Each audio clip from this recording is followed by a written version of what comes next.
भद्रं कर्णेभिः शृणुयामदेवा भद्रं पश्येमाक्षभिर्यजत्राः स्थिरैरङ्गैस्तुष्ट्वा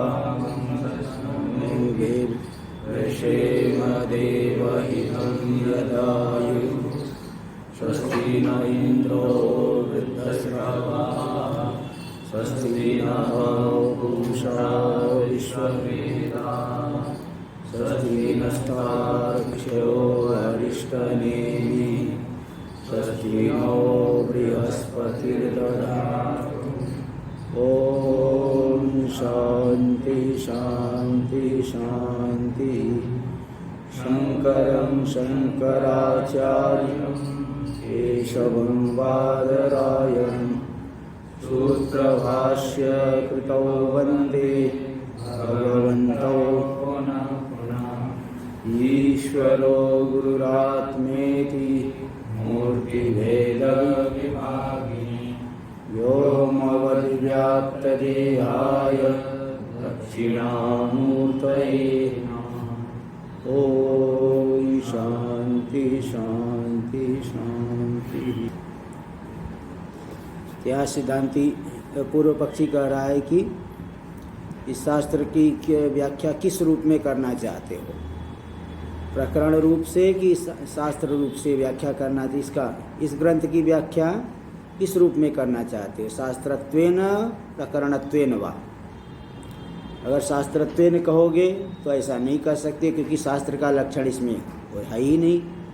नाद्य शास्त्र लक्षणाभावाद अस्य अशास्त्रत्वात्, शास्त्र का लक्षण इसमें है ही नहीं। सिद्धांति भी इस बात को मानता है कि भाई मांडुक्य में शास्त्र का लक्षण नहीं घट रहा है, प्रकरण का लक्षण तो घटता है, शास्त्र का नहीं।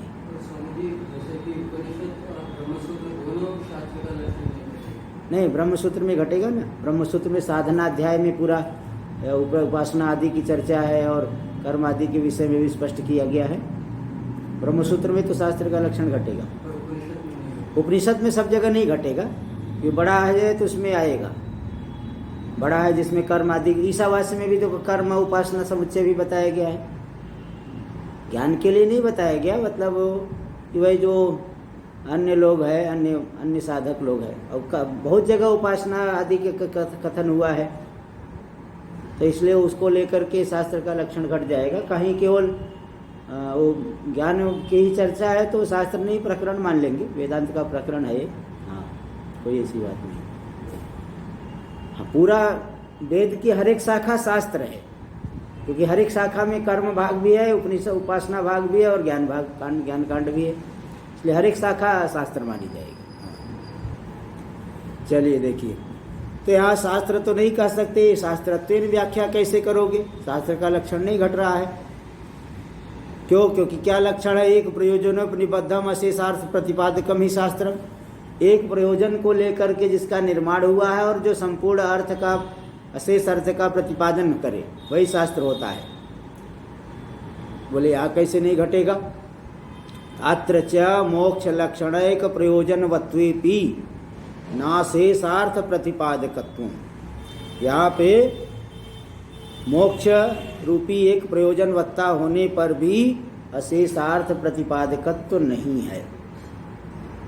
देखो 9 नंबर टिप्पणी में दे दिए, नाशेषार्थ प्रतिपादकत्व कर्मादीनामपि चित्त शुद्ध्यादि द्वारा मोक्षोपयोगित्वम तेषां च नेह प्रतिपादन, कर्मादि भी जो है चित्त शुद्धि के द्वारा मोक्ष के उपयोगी है, उपयोगिता है उनमें भी है मोक्ष के प्रति, लेकिन यहाँ तो इसका प्रतिपादन हुआ नहीं है, इसीलिए शास्त्र का लक्षण तो यहाँ नहीं आ रहा है। फिर कहे अच्छा तो शास्त्र रूप से नहीं, शास्त्र का लक्षण नहीं घट रहा है तो शास्त्र रूप से व्याख्या नहीं करेंगे, प्रकरण रूप से व्याख्या करेंगे। तो बोले न द्वितीय, पूर्व पक्षी कह रहा द्वितीय भी नहीं कर सकते, प्रकरण लक्षणाभावात्, प्रकरण का लक्षण नहीं घट रहा इत्याशंका है, तो वैसी आशंका होने पर करे नहीं। यहाँ लक्षण है वेदांतार्थ सार संग्रह भूतम इदम प्रकरण चतुष्टयम, वेदांतार्थ का सार संग्रह रूपी, वेदांत के अर्थ के सार का संग्रह रूप है यह, सार का संक्षेप में यहाँ पे वेदांत अर्थ के सार को दिखाया गया है। इदम प्रकरण चतुष्टय, 4 प्रकरण चतुष्टयात्मक ये जो मांडुक्य उपनिषद है वेदांत अर्थ के सार का संग्रह स्वरूप है। कहाँ से कहाँ? ओम इत्येतद अक्षरम इत्यादि, ओम इत्येतद अक्षरम यहाँ से आरंभ करके ये जो प्रकरण चतुष्टय है वेदांत अर्थ सार संग्रह स्वरूप है। तो वेदांत का प्रकरण है, इसलिए प्रकरण रूप से इसकी व्याख्या की जाएगी। आरभ्यते, अब देखिए दिखा रहे शास्त्रम यानी वेदांत शब्दस्य, शास्त्रम वेदांत शब्दार्थ, वेदांत शब्द का अर्थ हो गया जो शास्त्र, वेदांत शास्त्र। शास्त्र में शारीर 10 नंबर टिप्पणी में दे दिए शारीरकम, शारीरक जो शारीरक शास्त्र है। तो मुख्य हुआ शारीरक जो है उपनिषदों की का समन्वय किया गया है शारीरक में, इसलिए उसको उपनिषद आदि को लेकर के और उसकी व्याख्या स्पष्ट रूप से जो समन्वय आदि दिखाया गया वो शारीरक शास्त्र, ये सब शास्त्र हो गए। और तस्य अर्थो, उसका अर्थ क्या है? वेदांत का अर्थ क्या है? अधिकारी निर्णय गुरुपसदन पदार्थ द्वय तदैक्य विरोध परिहार साधन फलाख्य। देखो ब्रह्मसूत्र में सब हुआ है। अधिकारी अथा तो ब्रह्म जिज्ञासा, वहाँ अधिकारी निर्णय भी हुआ है। अधिकारी कौन है? साधन चतुष्टय संपन्न गुरुपसदन, गुरु के उपास विधिवत उपसत्ति, शास्त्रीय रीति से जाना पड़ेगा। और पदार्थ द्वय, तो हम पदार्थ तत्पदार्थ दोनों का शोधन करेंगे, तब ऐक्य विरोध परिहार, ऐक्य दोनों के ऐक्य, पदार्थ द्वय तदैक्य विरोध परिहार, 2 पदार्थ हो गए, उनके ऐक्य में विरोध का परिहार। और साधन, साधन जो है तृतीय अध्याय है साधन। प्रथम अध्याय में अधिकारी निर्णय गुरुपसदन ये सब बताया गया, और द्वितीय अध्याय अविरोध अध्याय है ना, यहाँ देखो दे दिए पदार्थ द्वय तदैक्य विरोध परिहार, ये द्वितीय अध्याय में आ गया। और तृतीय अध्याय साधनाध्याय है, और उपासना आदि का भी बताया गया है, कर्म की उपयोगिता क्या है ये सब बताया गया है, तो साधनाध्याय हो गया। और चतुर्थ अध्याय फलाध्याय, चतुर्थ अध्याय है। तो वेदांत का यही अर्थ हो गया। वेदांत शास्त्र मतलब वो शारीरक आदि हो गए, उनका अर्थ है कि अधिकारी का निर्णय गुरुपसदन ये है, पदार्थ द्वय और उसके ऐक्य में विरोध का परिहार, साधन का कथन, फल का कथन, ये सब जो है वेदांत शास्त्र में किया, इसलिए उसका अर्थ यही है चारों आगे। तत्र सारो, वेदांत के अर्थ में सार क्या है? मुख्य चीज क्या है? तो जीव ब्रह्म की एकता, जीव पर ऐक्यम, उसमें सार हो गया जीव और परमात्मा की एकता। और उसका संग्रह यानी सम्यक ग्रह इति संग्रह, तस्य सम्यक ग्रह संग्रह।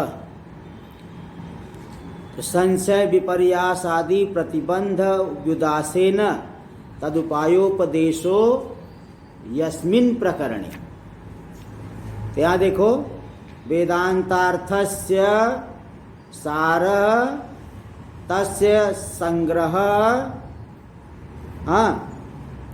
तस्य वेदांतार्थस्य सार जीव पर ऐक्यम तस्य संग्रहो यस्मिन् प्रकरणे। वेदांतार्थ सारस्य संग्रहो यस्मिन् प्रकरणे, ये इस तरह से विग्रह करना।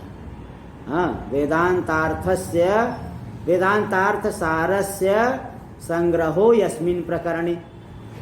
तो वेदांत अर्थ वही हो गया, वेदांत का अर्थ हो गया जो वो शास्त्र, जो वेदांत शास्त्र उपनिषद है, ब्रह्मसूत्र आदि। उसका अर्थ क्या है? वही 4 अध्याय में जो बातें आई है वही अर्थ हो गया। उसमें सार क्या है? जीव ब्रह्म की एकता। तो वेदांत अर्थ के सार का संग्रह है जिस प्रकरण चतुष्टय में, ये व्यधिकरण बहुब्री कर दिए। अब संग्रह का क्या अर्थ है? तो सम्यक ग्रह, संग्रह, सम्यक ग्रह का मतलब क्या है? संशय विपर्यास आदि प्रतिबंध व्युदासेन तदुपायोपदेशो, संशय विपर्यास आदि का निराश करके, आदि प्रतिबंधों का निराश करके उसके उपाय, जीव ब्रह्म की एकता के उपाय का उपदेश, यही है संग्रह। यह संग्रह है जिस प्रकरण चतुष्टय में वेदांत अर्थ के सार का संग्रह है, जिस प्रकरण चतुष्टय में, वह प्रकरण चतुष्टय हो गया वेदांतार्थ सार संग्रह, है ना। तो संग्रह यहाँ तक हो गया। तो संग्रह करते सम्यक ग्रह, सम्यक ग्रह मतलब संशय विपर्यास आदि प्रतिबंध विदासेन तदुपायोपदेश, वही सार के उपाय का, यानी जीव ब्रह्म की एकता के उपाय का उपदेश, यही है संग्रह।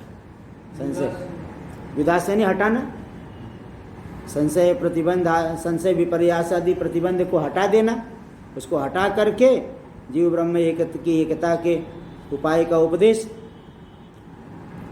ऐसा जिस प्रकरण चतुष्टय में है तथा, तथा से वही वेदांतार्थ सार संग्रह तत्स्वरूप जो यह प्रकरण है, संग्रह भूतम प्रकरण चतुष्टयम ओम इत्येतदक्षरम इत्यादि आरभ्यते, इसका आरंभ किया जा रहा है। तो बोले देखो तथा च, अब देखो लक्षण घट गया प्रकरण का, इति यावत। तथा च शास्त्र एक देश संबद्धम शास्त्र कार्यांतरे स्थितम, बाकी श्लोक टिप्पणी में दे दिए। आहु प्रकरणम नाम ग्रंथ भेदम विपश्चित, तो इसी को विपश्चित लोग, विद्वान लोग, शास्त्र एक देश संबद्धम, शास्त्र के एक देश, शास्त्र के एक देश मतलब जीव ब्रह्म की एकता, उससे जो संबद्ध है, और शास्त्र कार्यांतरे स्थितम, कार्यांतर क्या है, उसी का प्रतिपादन करना, इसलिए प्रकरण का लक्षण यहाँ घट रहा है। इदं प्रकरणत्वेन व्याख्यातुम इष्टम, यह ग्रंथ, इस ग्रंथ की जो हम व्याख्या करने जा रहे हैं, किस रूप में व्याख्या करने जा रहे हैं, प्रकरण रूप से व्याख्या करने जा रहे हैं। वेदांत का ये प्रकरण है, निर्गुण वस्तु मात्र प्रतिपादकत्वात्, क्योंकि यह निर्गुण वस्तु मात्र का प्रतिपादक है, इसलिए प्रकरण ही है। प्रकरण का लक्षण अच्छी तरह से घट गया। और कार्यांतर क्या है, अब देखो स्वयं घटा के दिखा, नहीं तो इसमें भी विद्वानों में काफी झगड़ा हो जाता है, ये कार्यांतर क्या है, कार्यांतर क्या है, वो इधर उधर करेंगे। आनंद गिरी जी को पता था, इसलिए उन्होंने लिख दिया कार्यांतर क्या है। तो तत्प्रतिपादन संक्षेपस्य च कार्यांतरत्वात्, शास्त्र का एक देश, जीव ब्रह्म की एकता, उसका संक्षेप में प्रतिपादन,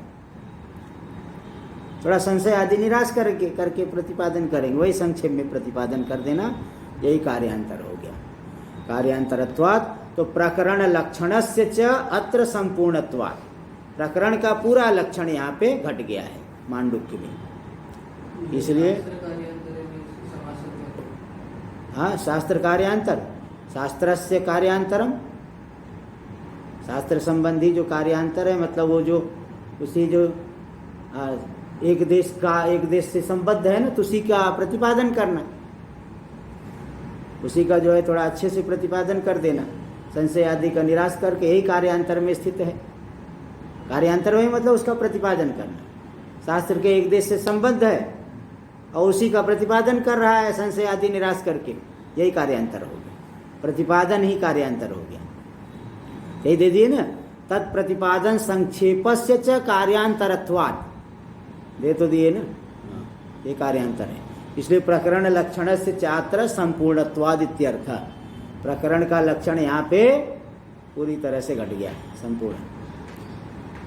प्रकरण तो है, लेकिन इसमें कोई विषय नहीं समझ में आ रहा है, तो निर्विषय की क्या व्याख्या करोगे। प्रकरणत्वेपि निर्विषयत्वादि प्रयुक्तम अव्याख्येयत्वम, विषय नहीं है, अधिकारी नहीं है, तो व्याख्या करके करोगे क्या। कोई आदमी बहुत मोटी पुस्तक लिख लिया है, लेकिन उसमें कुछ सार ही नहीं, समझ में नहीं आता कब क्या लिख दिए है। किसी दिन जो है घर की कहानी लिखने लगे, किसी दिन कुछ और लिख दिए, तो उसको कौन पढ़ेगा उसको। बोले इसलिए इसका तो कोई विषय तो है ही नहीं, इसलिए निर्विषयत्व आदि प्रयुक्त अव्याख्येयत्व, जिसमें निर्विषयत्व हो, जो जिसमें कोई विषय ही न हो, तो उसकी कोई व्याख्या करता है क्या, उसकी कोई व्याख्या नहीं करता। ऐसी आशंका होने पर करें नहीं, अतएव क्योंकि यह वेदांत का प्रकरण है, इसलिए वेदांत का ही अनुबंध चतुष्टय यहाँ पे है। उसके लिए कोई संशय आदि का अवसर नहीं है। वेदांत का जो संबंध, अधिकारी, विषय, प्रयोजन होता है वही वेदांत के प्रकरण का भी माना जाता है। इसलिए अतएव वेदांत प्रकरणत्वादेव न पृथक संबंधा विधेय प्रयोजनानि वक्तव्यानि। संबंध, अविधेय यानी विषय, प्रयोजन और प्रयोजन को चाहने वाला अधिकारी, इनको अलग से व्याख्या करने की आवश्यकता नहीं, क्योंकि वेदांत का प्रकरण जब कह ही दिए है तो वेदांत के जो संबंध, अधिकारी, प्रयोजन होते हैं, विषय होता है, वही यहाँ पे भी अपने आप सिद्ध हो गया। टीका में देखिए, प्रकरणत्वादेव प्रकृत शास्त्राद भेदेन संबंधादीनाम अवाच्यत्वेपि। प्रकरण ग्रंथ होने से प्रकृत शास्त्र से भिन्न रूप से संबंध आदि नहीं कहना चाहिए, क्योंकि वेदांत का प्रकरण है तो वेदांत के संबंध, अधिकारी, विषय, प्रयोजन माने जाएंगे। उससे भिन्न संबंध आदि वाच्य नहीं है, उसको कहने की आवश्यकता नहीं। तो अवाच्यत्वेपि प्रकरण प्रकृत्यंगतया तानि अतु अवश्यम वक्तव्यानि। फिर भी प्रकरण में प्रवृत्ति के अंग रूप से जरा स्पष्ट बता देने से लोगों की प्रवृत्ति होगी। तो प्रकरण, इस प्रकरण ग्रंथ में प्रवृत्ति, अध्ययन अध्यापन में प्रवृत्ति के अंग रूप से इन संबंध आदि को अवश्य ही कहना चाहिए। इत्याशंक्य, ऐसी आशंका होने पर कह रहे नहीं, शास्त्रीय संबंधादि नाम तदीय प्रकरणे अर्थात प्राप्तत्वात्। शास्त्रीय जो कौन संबंध आदि है उसका तदीय प्रकरण में, उस शास्त्र संबंधी प्रकरण में अर्थात प्राप्त है। प्रकरणत्वान अर्थापत्ति प्रमाण से, प्रकरणत्वानुपत्ति से, है ना। तो जैसे वेदांत अनुबंध चतुष्टयं विना वेदांत प्रकरणत्वम अनुपपन्नम। वेदांत प्रकरणत्वानुपपत्त्या वेदांतानुबंध चतुष्टयम उपपद्यते। अगर यहाँ पे वेदांत के अनुबंध चतुष्टय नहीं होंगे तो वेदांत प्रकरण होना इसका अयुक्ति संगत नहीं है। तो वेदांत के प्रकरण होने से ही वेदांत के अनुबंध चतुष्टय अपने आप सिद्ध हो जाए। अर्थात, अर्थापत्ति प्रमाण से, अर्थात प्राप्तत्वात्। नास्ति वक्तव्यम, वक्तव्यत्व नहीं, नास्ति वक्तव्यत्वम, वक्तव्यत्व नहीं है इनमें, उसको कहने की आवश्यकता नहीं है, क्योंकि अर्थ पुनरुक्ते है, अर्थ की पुनरुक्ति हो रही है। जो अर्थात प्राप्त हो रहा है, पहले से ही प्राप्ति है, उसका फिर से कथन कर रहे, पुनरुक्ति दोष हो रहा है। इत्याह यान्नेव, इसी बात की यहाँ भाष्य में दिखा रहे, यान्नेव तु वेदांते संबंधा विधेय प्रयोजनानि। वेदांत में जो संबंध है, जो विषय है, जो प्रयोजन है, तान्नेव इह भवितुम अर्हन्ति। वही के वही संबंध, विषय, प्रयोजन यहाँ इस मांडुक्य उपनिषद में होने के योग्य है, वही यहाँ पे मानना पड़ेगा। तथापि फिर भी जो है थोड़ा तो बताएंगे जरूर, नहीं तो कुछ शंका किसी को हो सकती है, साधारण व्यक्ति को, ये कुछ कहे नहीं है, क्या कहे, क्या मालूम, पता नहीं, हो भी सकता है, नहीं भी हो सकता। थोड़ा बता देने से जो है वो सारी शंका हट जाएगी। तथापि प्रकरण व्याचिख्यासुना संक्षेपतो वक्तव्यानि।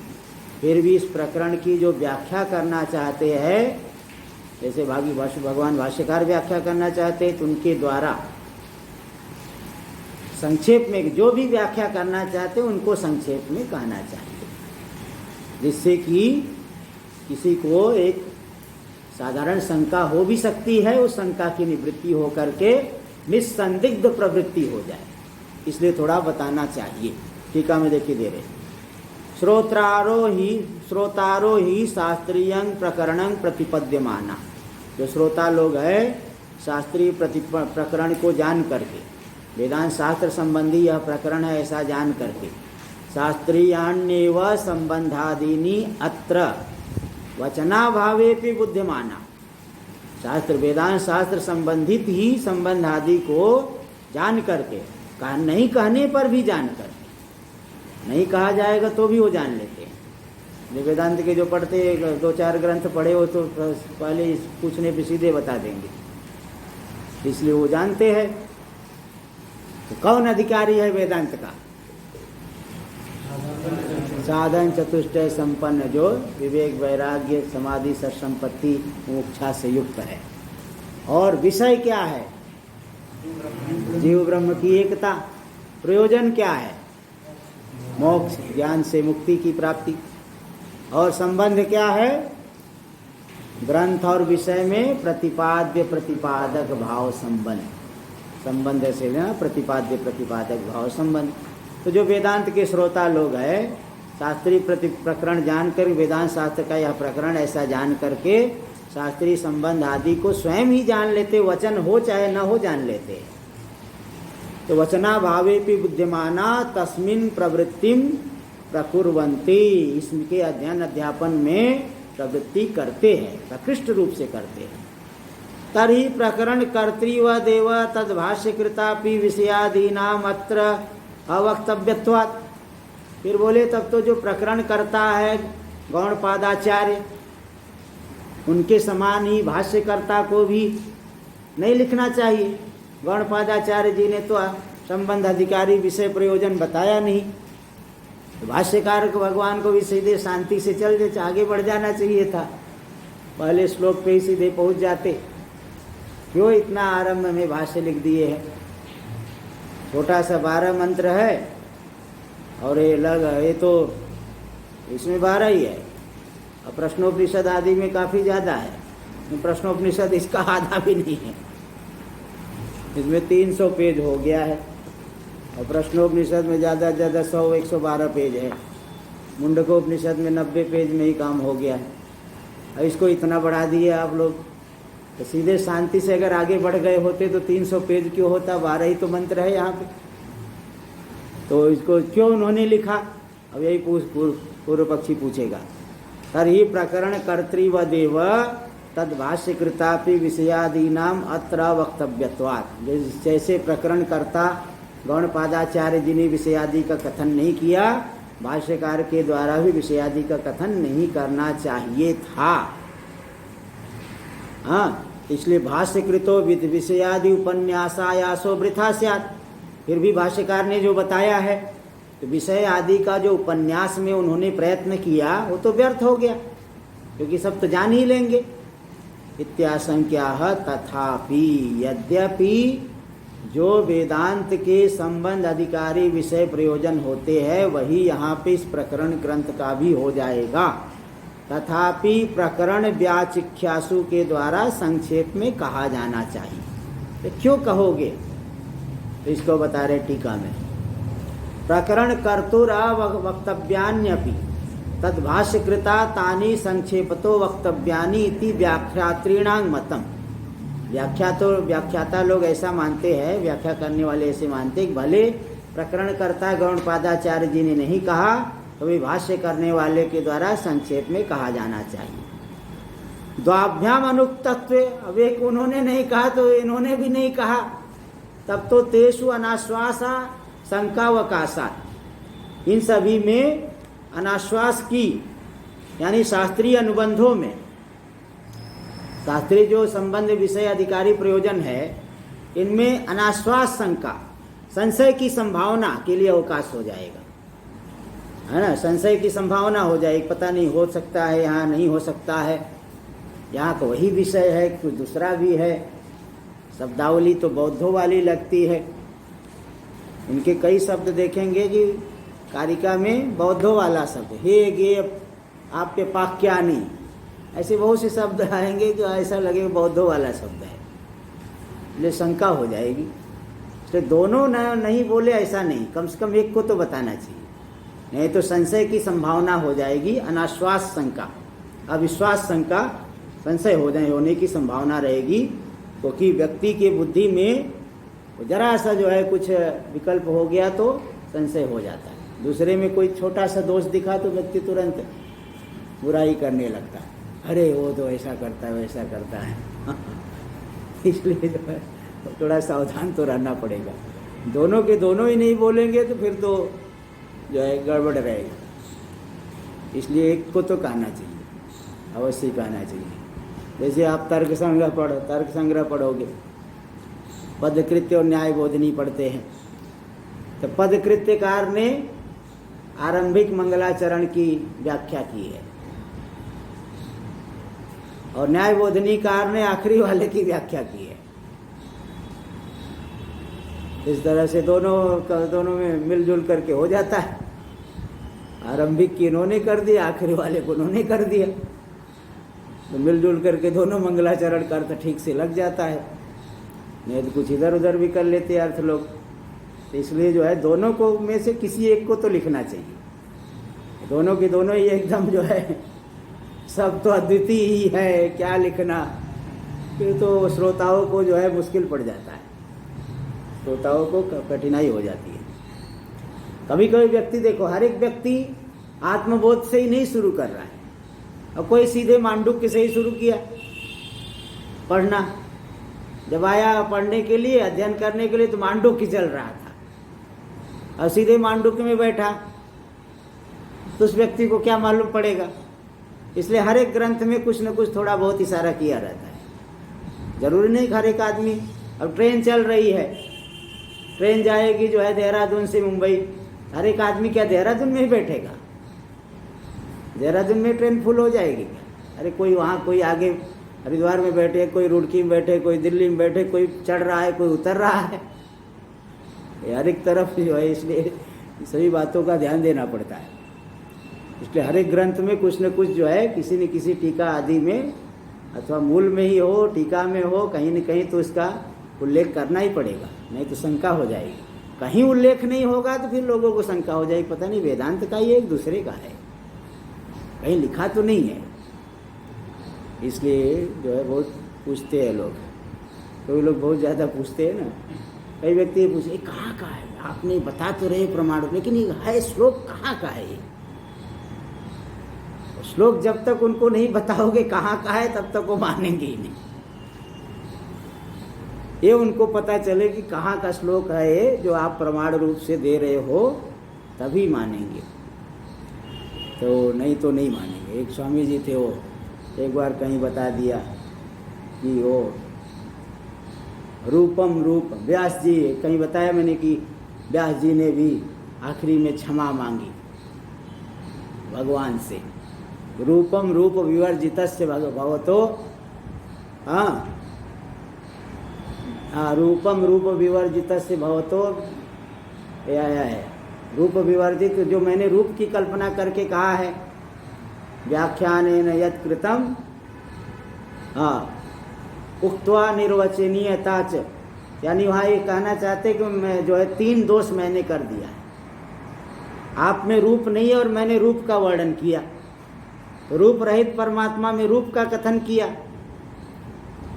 रूपम रूप विवर्जितस्य भवतो ध्यानेन यत् कृतम मया कृतम, व्याख्यानेन निर्वचनीयता च भवता, व्याख्यान करने से, बताओ जो अवाच्य तत्व है उसकी व्याख्या कर रहा हूँ, उसके लिए इतनी मोटी पुस्तक बना दी है, ये भी तो गलत है।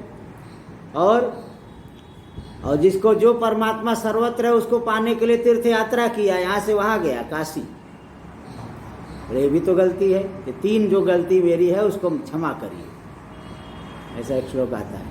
तो एक कहीं बताया तो एक महात्मा एकदम गला पकड़ ली, कहाँ का है बताओ। नहीं बताओगे तो मानते ही नहीं बताने पर नहीं मानते।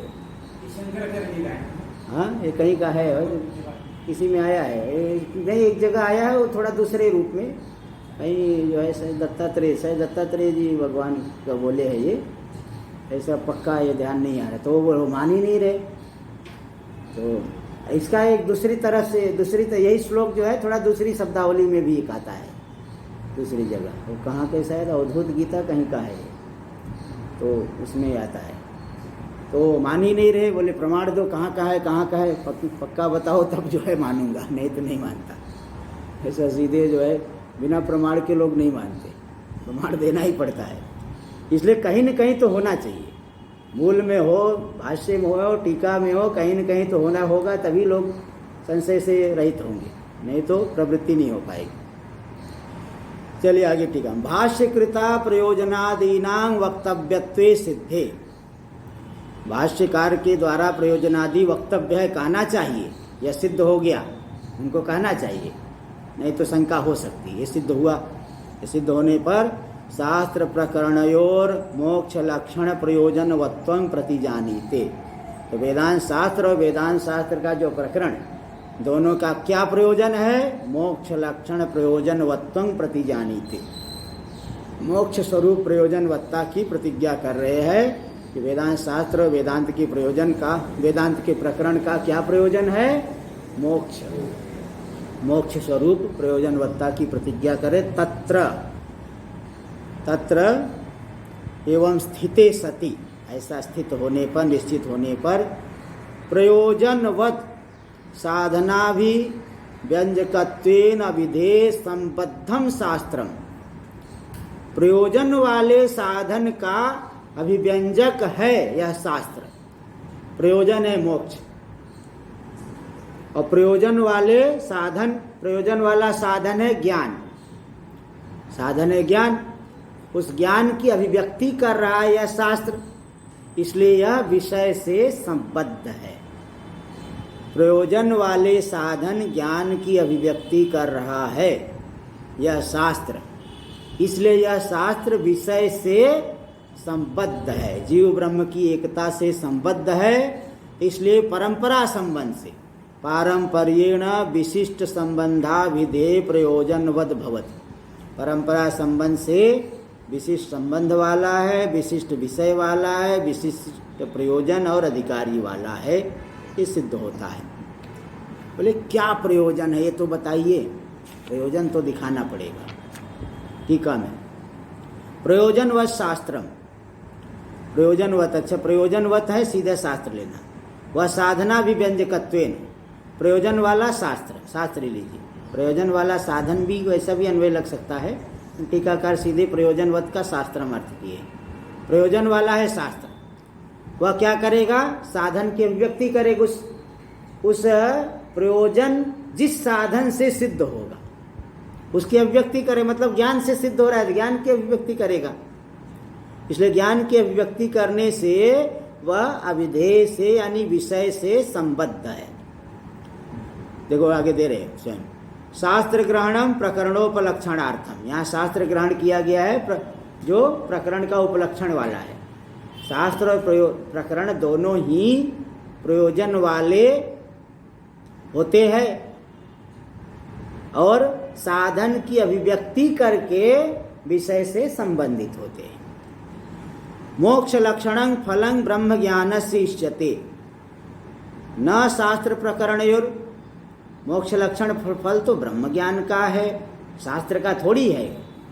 पूर्व पक्षी कह रहा है, अरे आप कह रहे हमारे शास्त्र का प्रयोजन है मोक्ष, मोक्ष तो ब्रह्म ज्ञान का फल प्रयोजन है कि शास्त्र और प्रकरण का प्रयोजन बता रहे?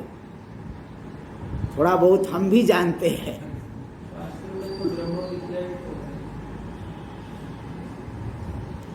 पूर्व पक्षी की तरफ से हो कि सिद्धांति की तरफ से, पहले बताओ।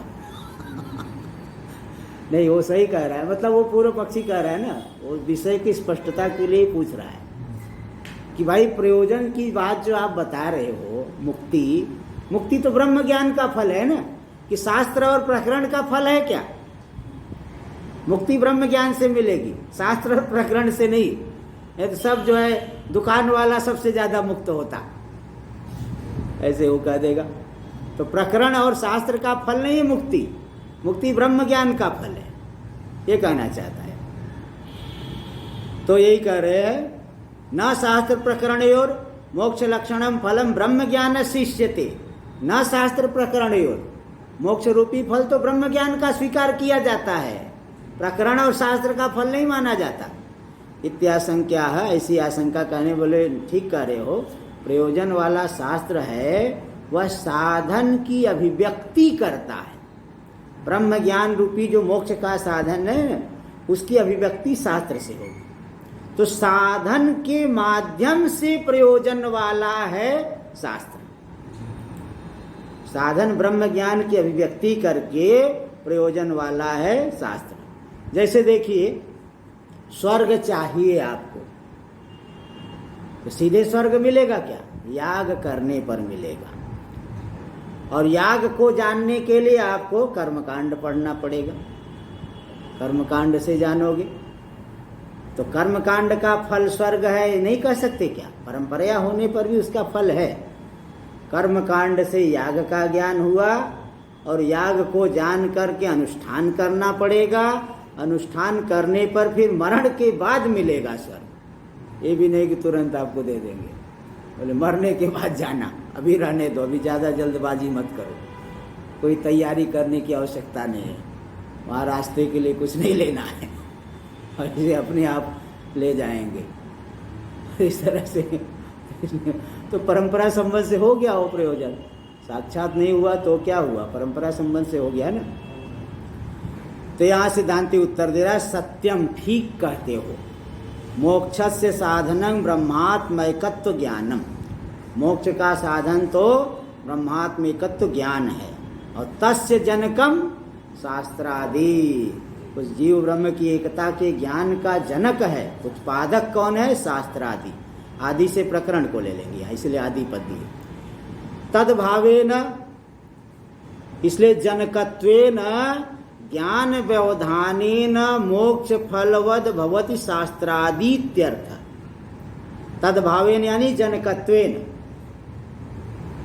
वह जो है ब्रह्म ज्ञान जनकत्वेन ज्ञान व्यवधानेन मोक्ष फलवद।